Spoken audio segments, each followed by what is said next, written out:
Welcome to the Panic Room, where we talk about all things panic-inducing.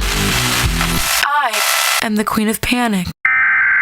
Warning, some episodes may contain content that may be disturbing to others. Viewer discretion is advised. Now let the games begin. Trouble had a way of finding me from a young age. I fell in love with bad influences, which led to my horrible and oftentimes reckless choices.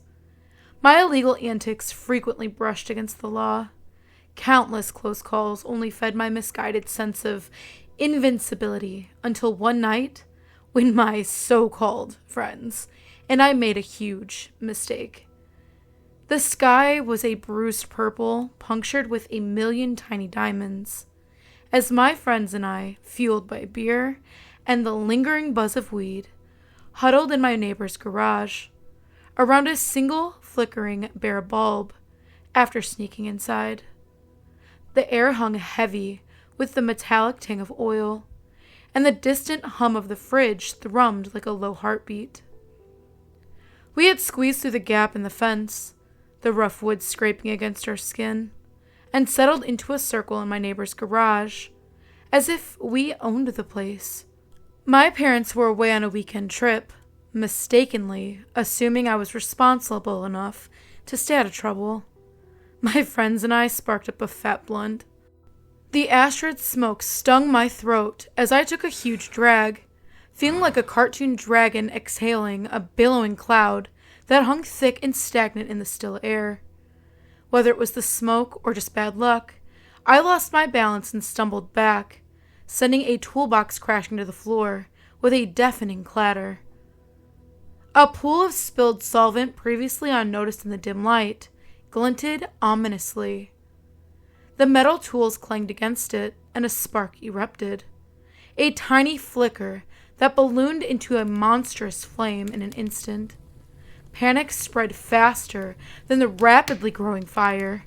My friends, their faces in fear, bolted past me, leaving me alone in the growing blaze. My lungs ached for fresh air.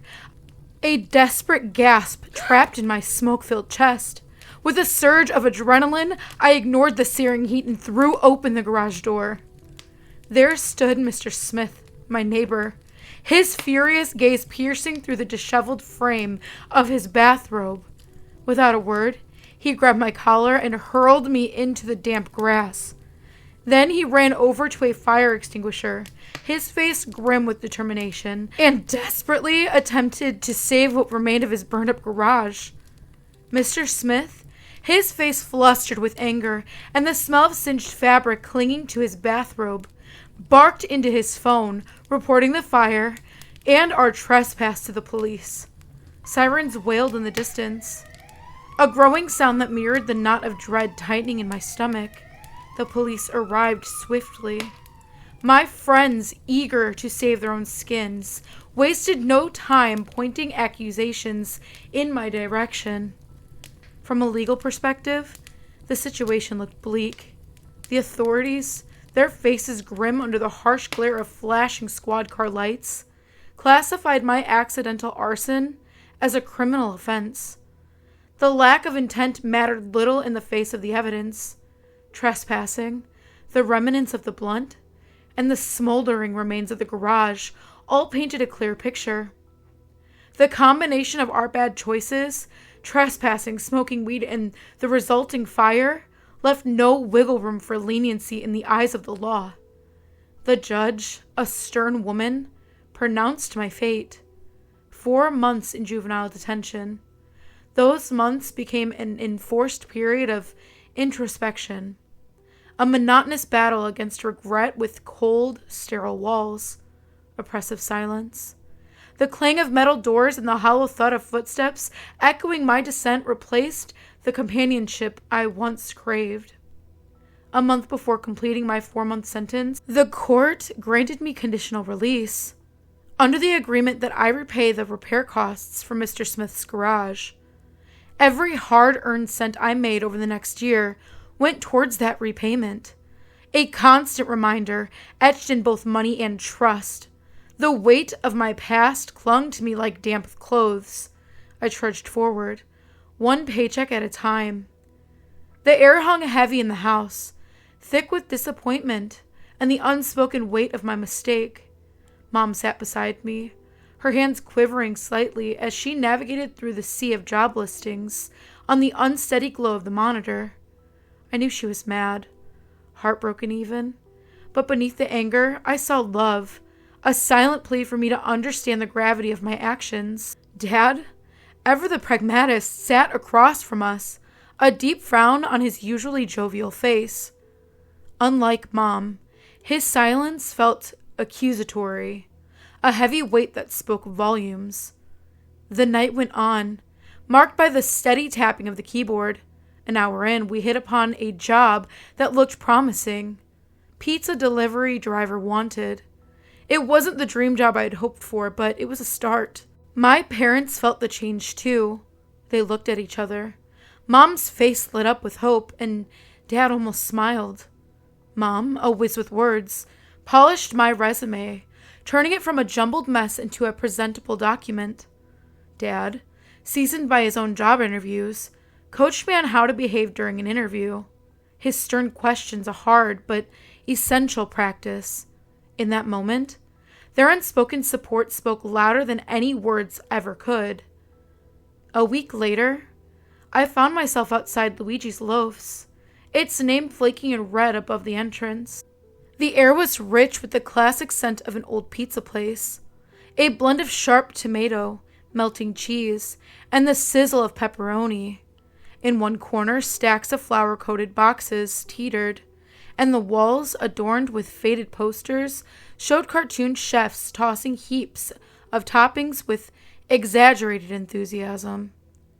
The gruff man who emerged from behind the swinging kitchen door wasn't the polished interviewer I had envisioned.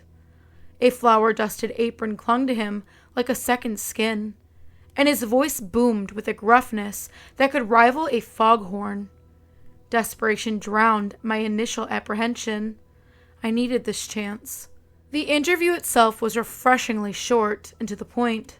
He didn't delve into my past, didn't ask about the fire that still burned in my conscience. Instead, he focused on the essentials: age, driver's license, and the seemingly impossible task of juggling a piping hot pizza and a temperamental GPS. It wasn't much, but in that moment, it felt like everything. This gruff man, with his flour-dusted apron and no-nonsense demeanor, had offered me a way to crawl out of the hole I dug myself into. The job itself wasn't a walk in the park, but it wasn't a disaster zone either. There were long stretches of downtime, with the occasional rush of orders that left me breathless and drenched in sweat. The base pay was a joke, barely enough to cover a week's worth of ramen noodles. Thankfully, there were tips. Those crisp bills, tucked into sweaty palms or clinking at the bottom of a delivery bag, were my savior. Every penny went straight to Mr. Smith, a constant reminder of the debt hanging over my head. But the real challenge wasn't the physical demands or the meager pay. It was the customers. On paper, the job seemed simple.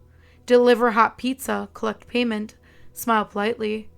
Reality, however, was a different beast entirely. Some folks were friendly, genuinely happy to see a pizza appear at their doorstep. But others, well, let's just say they could test the patience of a saint. A simple wrong turn or a slight delay could turn into a verbal maelstrom.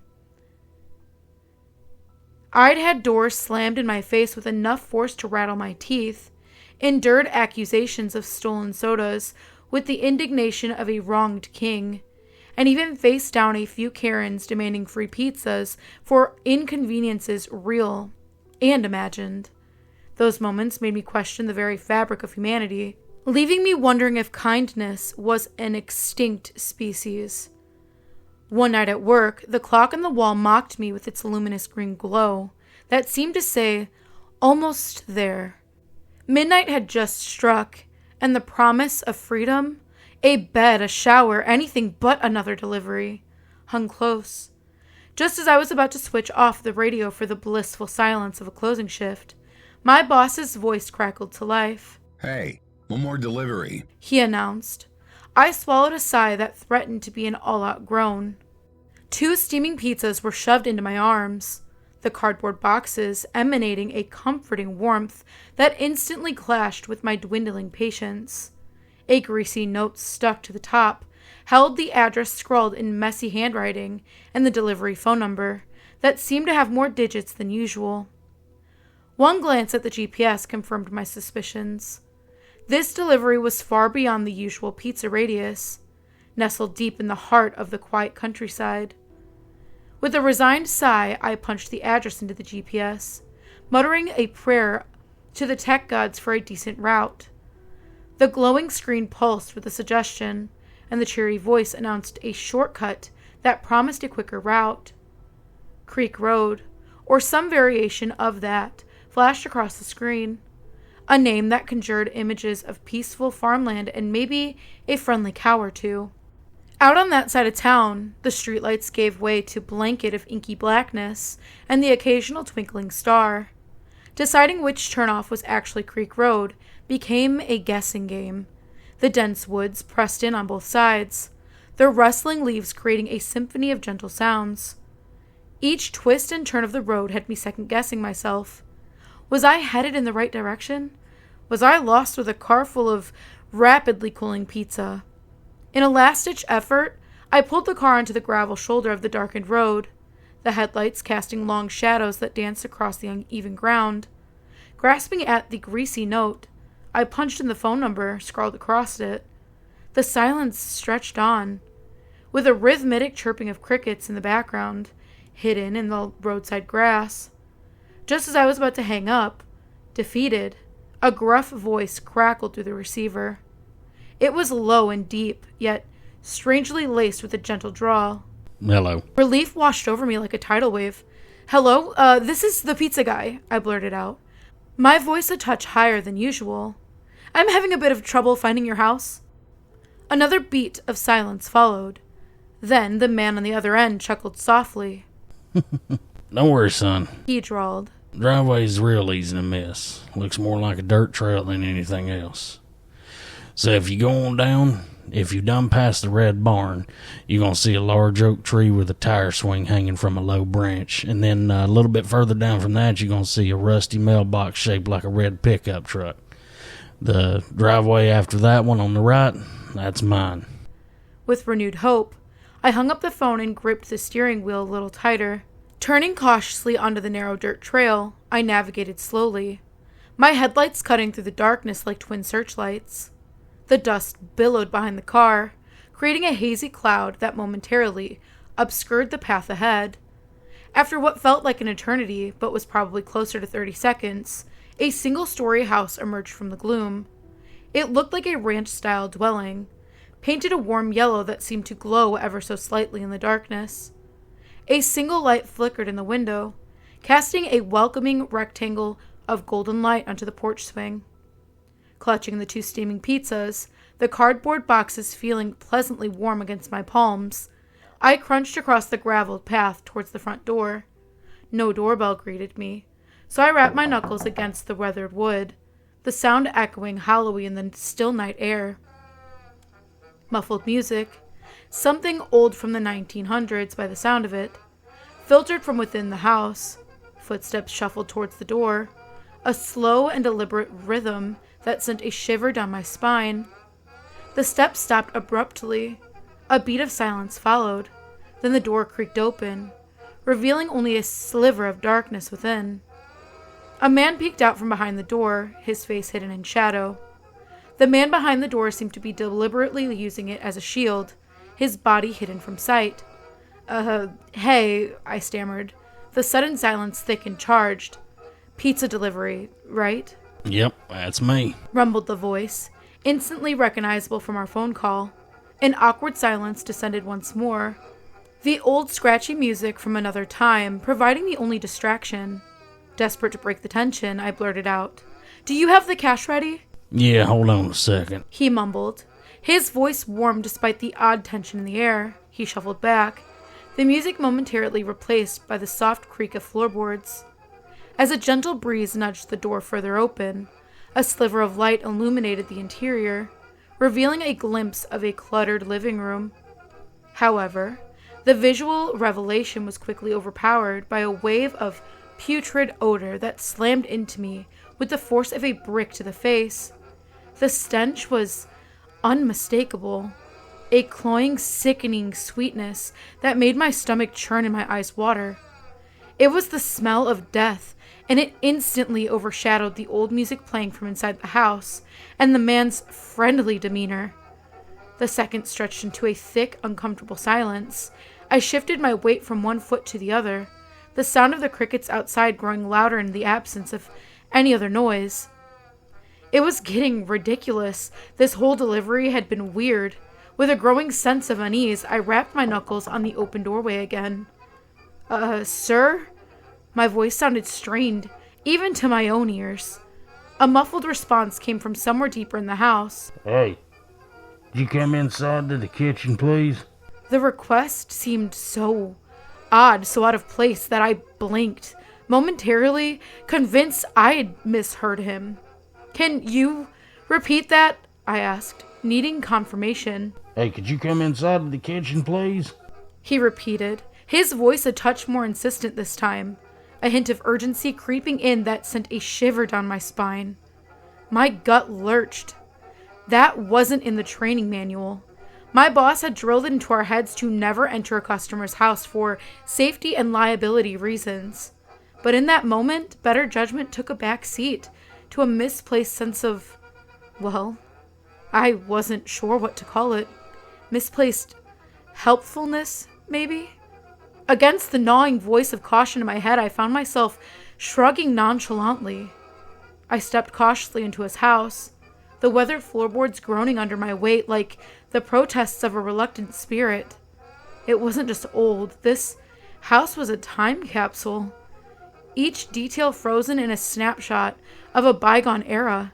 The house was thick with the smell of dust and echoes of the past.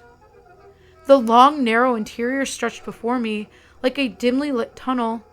Dark hallways, their doorways shrouded in shadow, branched off to the left and right like forgotten rooms in a labyrinth. The faded wallpaper clinging precariously to the walls boasted a swirling floral pattern in hues of dusty rose and tarnished gold. It was a design straight out of a 1930s dream, faded with the passage of time. In the corner, a tall grandfather clock stood centennial, its ornate mahogany frame gleaming faintly in the dim light, filtering through the half-open door. Its solemn presence was punctuated by the rhythmic tick-tock of its pendulum, a steady heartbeat in the quiet house. Next to it, an old record player whirred to life, its needle whispering across the surface of a dusty vinyl record. A melody, melancholic and hauntingly beautiful, drifted from the speakers, a forgotten song from a long-lost time. To my right, an open doorway offered a tantalizing glimpse into the kitchen.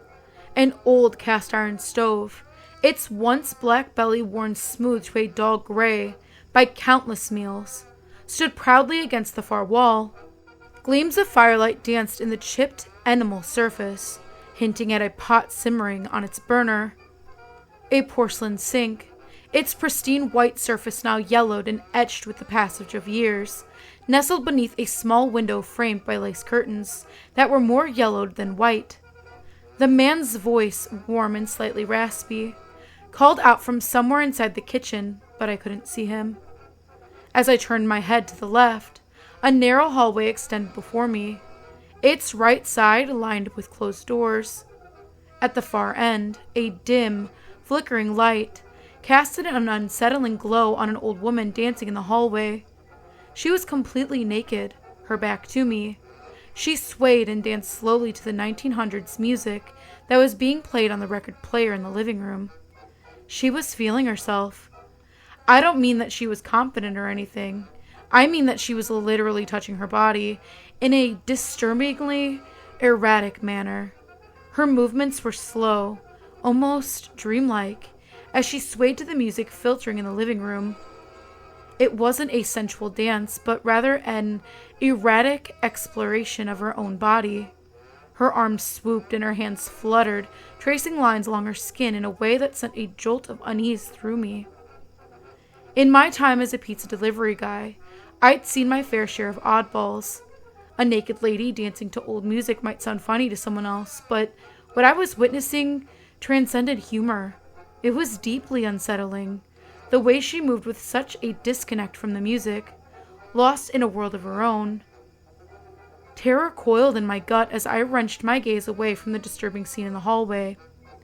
I nervously redirected my gaze to the kitchen, catching sight of the man, or at least what he allowed me to see of him. He was peeking around the corner now, his face concealed by the wall, body hidden. It was him again, but only a sliver of his face was visible. One eye staring at me with an unnerving intensity that made my skin crawl. My mind went utterly blank. All I could manage was a single, desperate question that tumbled out with a strangled whisper. "Do you have the money?" The response the man gave back was not what I expected. Instead of words, a sound erupted from the man's hidden form. A low, guttural chuckle that seemed to crawl up from somewhere deep within the earth. It wasn't laughter, not in any traditional sense. It was a vibration deep and chilling that resonated through my bones and made my hair stand on end. It was the sound of something primal, something lurking just beneath the surface of normalcy. Then, with a terrifying suddenness, the horrific laughter was cut short. "Get him, Mom!" The words exploded from the man's mouth, shattering the silence with a force that made me flinch. The volume and raw aggression were a shocking contrast to his previous monotone and soft voice. It was as if a switch had flipped, revealing a hidden fury beneath the calm exterior. My blood ran cold as the full weight of his words sank in. From the hallway on my left, a sound ripped through the air, the sound of rapid footsteps approaching. I whipped my head around just in time to see the naked woman, the one who had been dancing mere moments ago, sprinting towards me. Her speed defied her age, propelled by a terrifying urgency. Pure terror coursed through me, a shot of adrenaline that propelled me into action. Without a single wasted thought, I spun on my heel, the forgotten pizza boxes tumbling from my grasp with a clatter. The door, the only escape, seemed miles away. My legs pumped, and an instinctive urge to flee overriding any thought of dignity.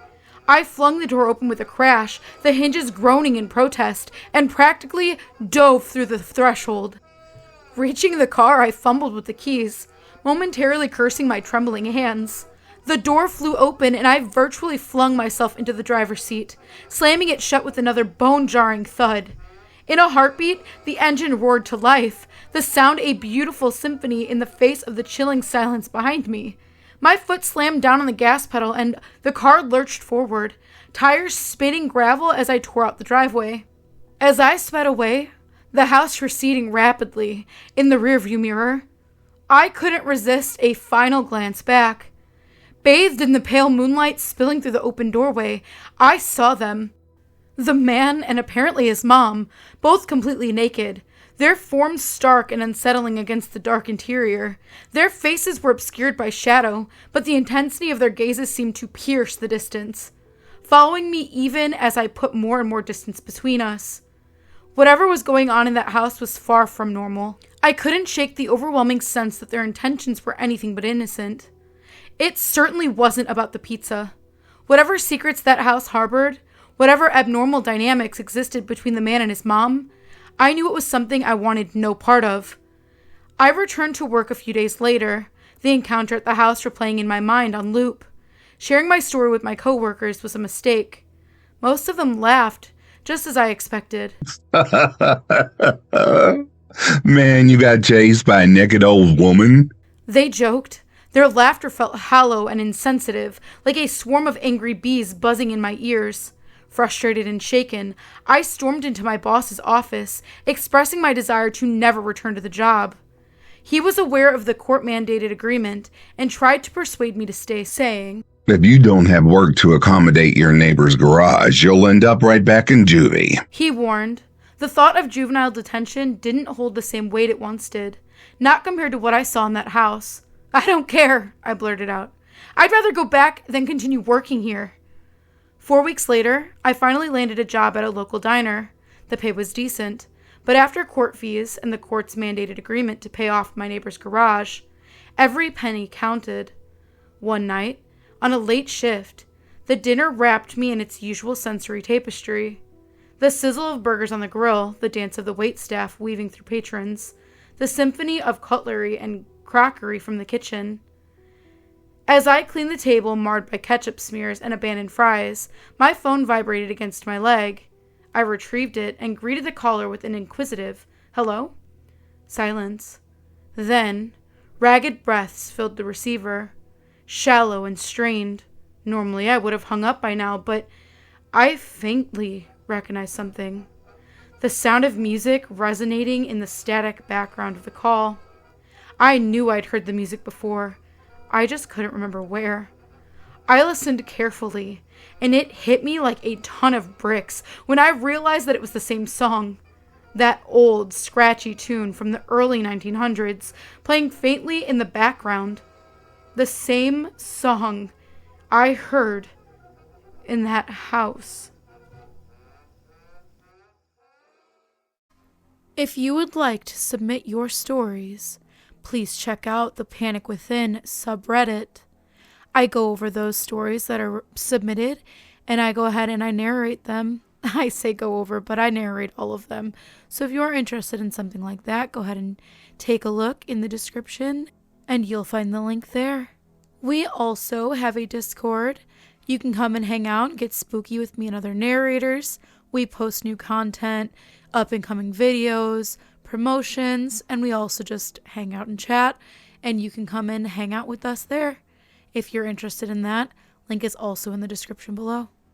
And last but not least, if you are interested in doing a collab with the King of Panic or myself, you can absolutely reach out. If you're another creator, you can do one on our channel. We can do one with you. We are completely open for collab as of right now. Looking for new stuff to do and very excited for anybody who reaches out. The best way to do that is through Twitter or Discord. I do check Instagram and I will get back. It just might take a little longer because I'm super bad at that, but I've been trying to be better. So if you do reach out there, even if it takes a couple days, I'll be there. But like I said, we're excited. So please definitely reach out and we're looking forward to it. And as always, thank you for visiting the Panic Room. You have successfully made it to the next portion of your tour. Please stay tuned for your next prompt.